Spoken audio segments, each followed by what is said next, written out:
tactics for regeneration and revegetation on riverbanks, the gold standard for restoring ecosystems is what we call facilitated natural regeneration or bush regeneration. Now, planting is not bush regeneration. The gradient of natural recovery, and I'll pass this around. So at one end you have spontaneous regeneration, and we've all seen this: patches of bush, fire comes through, everything grows back by itself. It's a natural cycle. It's what we call a highly resilient landscape, so it can recover itself. And at the other end we have what's called reconstruction. So on a paddock like that, which has no natural resilience, if you wanted to get the forest that used to grow there 250 years ago, you're going to have to build it. And in between there's a gradient. There's always some capacity, or usually some capacity, for natural regeneration. I'll pass this around. And so even here on this riverbank, we can see we've got casuarinas coming up by themselves. So obviously the environment is resilient enough for that species to come up. Now, is that all that was here 250 years ago? No, it would have been a significant mixture of casuarinas, eucalypts, and rainforest understory, and even some patches probably of pure rainforest. So what we have is, the resilience is, the site is so degraded, the resilience is only allowing a monoculture of native species to form. So that means that the interventions on the riverbanks like this have to be fairly high. If you want the pre-European species mix, you're going to have to bring them back in and plant them. But usually strategically on a riverbank, you do get patches of remnants that are actually pretty good quality. So here, we do have the reserve down at Greta on the riverbank, and that is more analogous to what was here 250 years ago than this riverbank is. So that does two things for you. One, it gives you something to base your work on. It shows you what can actually grow in areas like this. But also it provides a seed source. So you know that the plants growing there are adapted genetically to this area. So I'm sure you've all heard the term genetic provenance, and it's actually an important thing that you plant as locally as possible. You get them seed as locally as possible. And areas like the reserve of Greta, now they're constrained because it's in the town.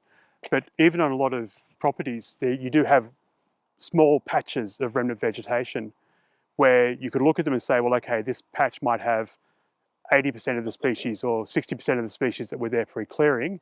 That means what we need to do is to either add that other 20 or 40% of the species into that patch, or you might think to yourself, well, okay, what we'll do is we'll let that patch, because it's growing well and those plants are germinating on site, the areas around it, we'll plant those other 20 or 40% of the species next to that patch. And so over time, those seeds can then move through the landscape. And so it might not be in your lifetime, but through time, the capacity for that natural recovery occurs. An important tactic is always finding whatever natural resilience there is. So whatever natural capacity to recover, what native species are there, and making sure they don't disappear. Now, there is also a corollary to that sometimes you might want to take out native species. So in an area like this, where we know we probably had 40 or 50 species growing on the riverbank, and all there is casuarina, there's not enough room to plant 40 or 50 species in there because the casuarinas are taking up all the space.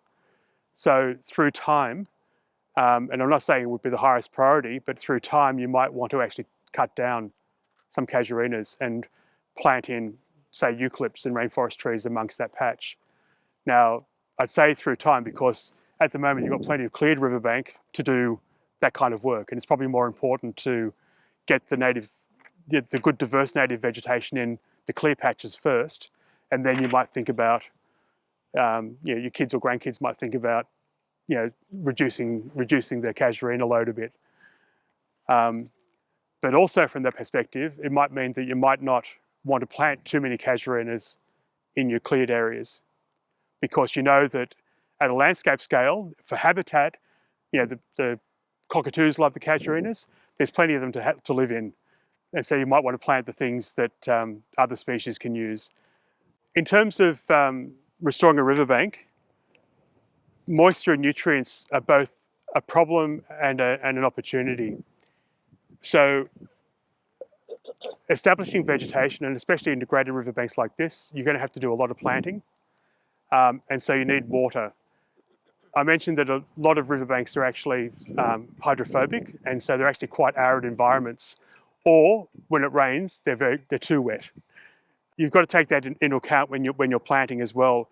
And part of the aridity problem, the moisture issue, is using tactics so that you don't overextend yourself.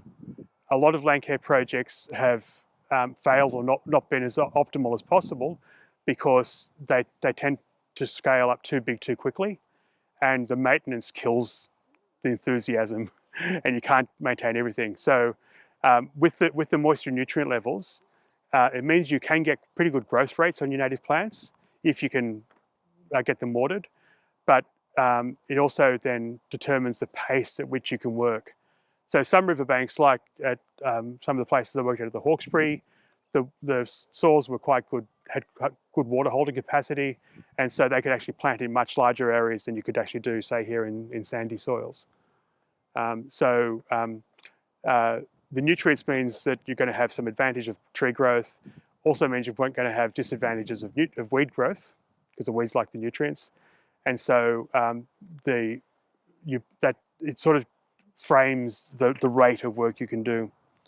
The nutrients is you don't have to try to get the completed forest in at one time. I talked about planting herbaceous layer later on, but what you can do is also, if you've got a competition between your revegetation and fast-growing weeds, you might want to put in the native revegetation of very fast-growing native species first.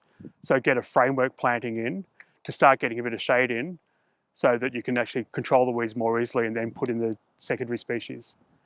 And so in places like this, it might mean things like blue gums. It might mean there's half a dozen species: Tereticornis, amplifolia. They'll grow fairly quickly, and they'll do a few things. They'll start stabilizing the soil straight away, but also they'll start shading out the weeds. Nutrients in some areas are so high that they can be toxic to plants, especially in irrigated, fertilized fields like across the river here, or down below turf farms. I did some projects on the Hawkesbury with turf farmers, and every planting they did died. And it's because of two things. One was there's constant seepage of water through the soil profile, which just deoxygenated the soil, and all the plant roots died. But also there's so much nutrients, nutrients can become toxic at high levels. And so I don't think that's an issue here. The moisture levels, and I've covered that in geomorphology, but having the, especially after flood, when the soils become saturated, you can get slumping. So slumping is when the soil's so saturated, the weight of the soil itself makes the water flow like a liquid, and you get slumps like this happening.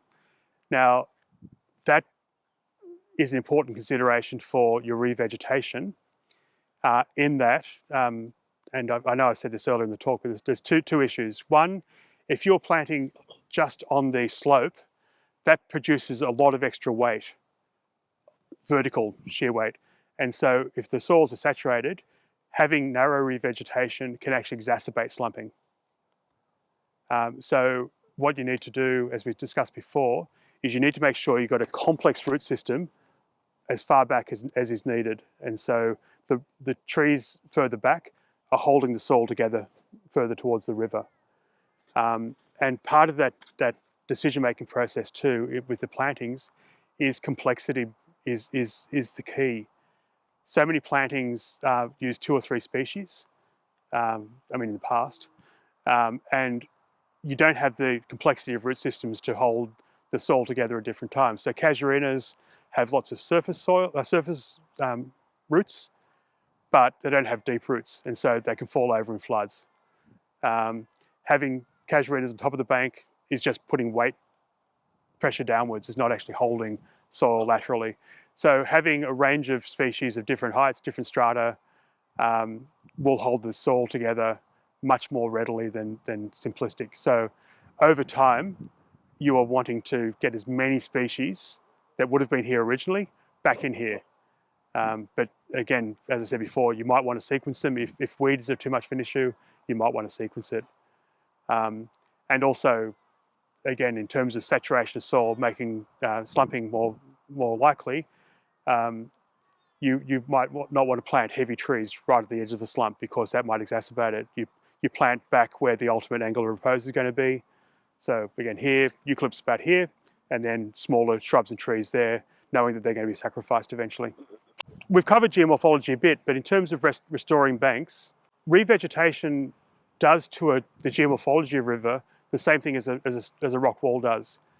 Revegetation will harden a bank the same way as an engineered bank, as riprap or stone.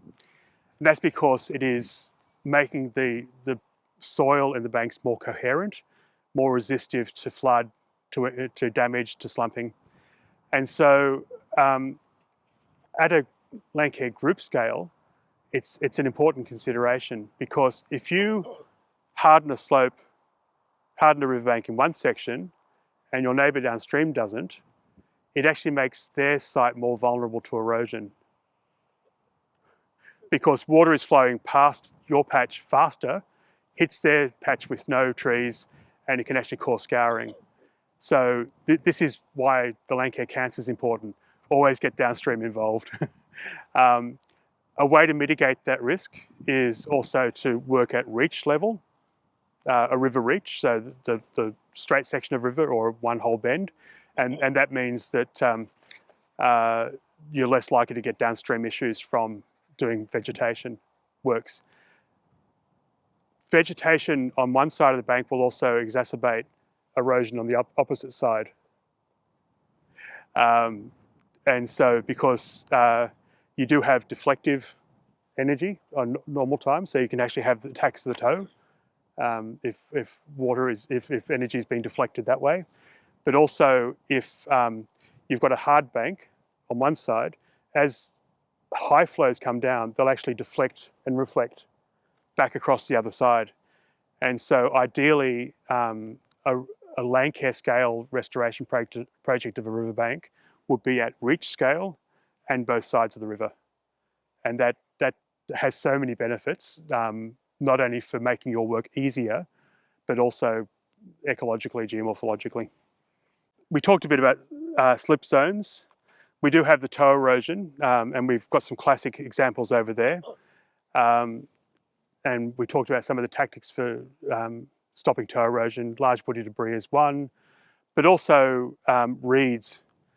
Pre-European, there probably would have been reed beds right along the edge of the river, and they've pretty much all disappeared.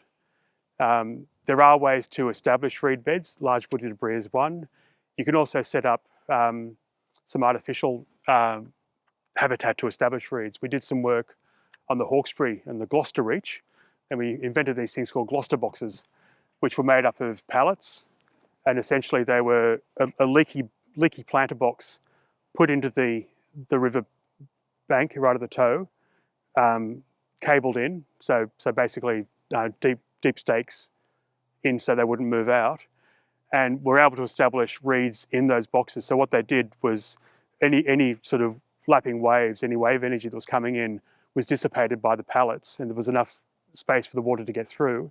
And so the reeds were able to establish in the substrate in these Gloucester boxes.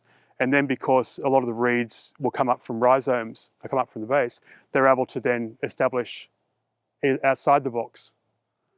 And once they were established, they were able to maintain and grow and establish more. And so we're able to slow down significantly the toe erosion where we put these boxes. You do have to get permission. Anything that goes in the water, you need permission from the appropriate agency, but it is a tactic. Another way to stop toe erosion, and we couldn't get any today, but there are these things called coir logs. And I'm sure you've seen them on roadsides. They're used a lot now in road work. So basically, these logs of coir, nominated determinism, which they key in at road works to stop the erosion. We've had great success putting them in riverbanks as well to stop the toe erosion of riverbanks. And you don't actually put them in against the toe. You put them in 10, 20 centimeters away from the toe. So again, they're staked into the riverbed so they don't float away. And what they do is they just stop that lapping, constant lapping energy of waves. And so behind it, there's still water, which means that reeds can get established, and the sedges and stuff right at the river's edge can get established without washing away. And a lot of restarting, kickstarting processes is just getting something established, and it will continue the trajectory. And so coir logs are a fantastic methodology. Also, you've got flood flows. Where you have a river bank which is uneven, you're going to get uneven turbulent flow of water during high flow events. And where you have turbulence, you have erosion. So ideally, a good riverbank is one that's relatively smooth, and water can flow over it. Now, unless you're going to basically get in with a long arm Cato and smooth it out, you're going to have to try to create conditions that result in those smoother riverbanks. And part of that ultimately is getting in that herbaceous layer, so things like lomandras and the tufty plants, as we discussed before, that can build up soil. And also what they tend to do, as I mentioned, during floods, they lie flat.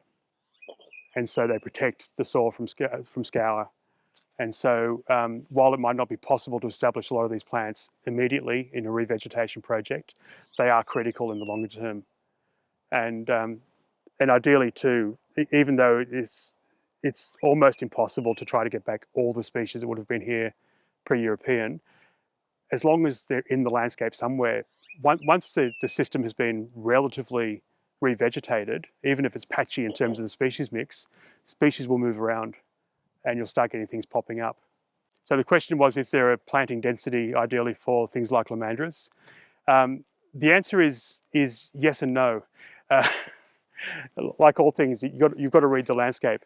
In a place like this, a scour, you might want to plant quite densely so it forms like a carpet. But if you did that in a normal bit of revegetation, that might prevent other things from growing. And so you might want to have them concentrated around where water flows down the hill, because they're better at stopping that sort of scour erosion, or in places where you want them to form an engineering function. But other places, they might just be scattered around, because if you're trying to get, say, 100 species in, you need space for 100 species. And if you plant all lomandra, you've got room for nothing else. The same way that with these casuarinas, there's no room for eucalypts in there because all the space is taken up. So overplanting any one plant can cause you problems in the long term. And that's happened quite a lot with Landcare projects, because often, you get a grant, you go to the nursery, and they say, this is all we've got, sorry. So you get 10 species and you plant a lot of those 10 species. And ideally you would have planted 50 species if you had the luxury of time to actually get the seed collection happening and give the nursery enough time to grow the plants.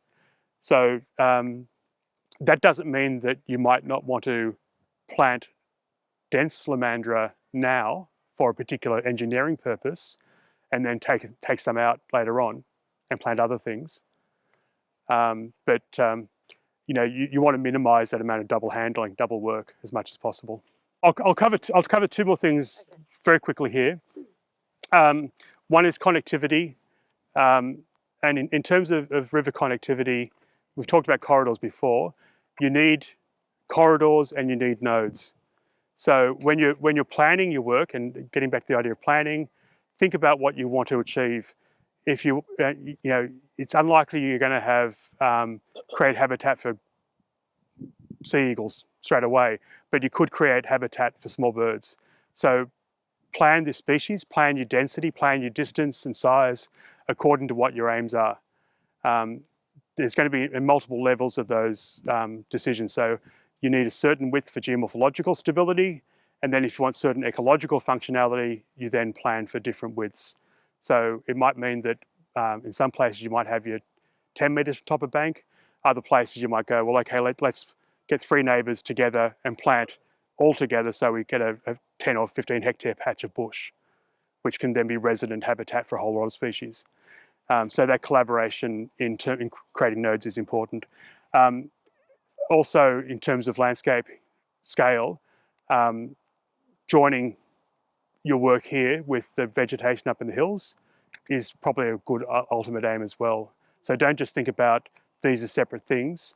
The people in, inland Luscantire, their work should be part of this work and vice versa.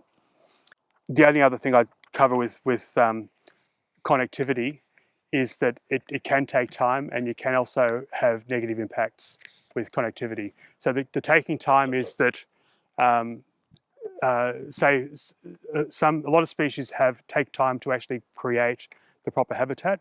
For example, for koalas, they won't actually eat a tree till it's 30 centimeters at DBH, so diameter breast height. So you're going to have like a 10 or 15 year lag before you're planting a tree now is useful for koalas. If you want to produce hollows, that gum tree you plant is not going to be useful for 150 years. But doesn't mean you shouldn't do it, but just understand that through time, the functionality will change through time too. And that can be predicted through good planning at the very beginning. And the only other thing I've touched on corridors is that corridors also let bad things move in. So up around where I live, around the mid-north coast, around Wootton, people are, and a bit further north, people are putting in corridors, and the deer are using them to get between places. And also you're finding in corridors, when they're not being maintained, they fill up with camphor laurels. And so corridors, once they're made, can actually they need management to stop these negative things happening as well. The question was, casuarinas are allelopathic, do they poison the soil? My understanding is that there is some chemical in there, but most of the issue with casuarinas is they form really dense mats of needles, so other things can't grow underneath.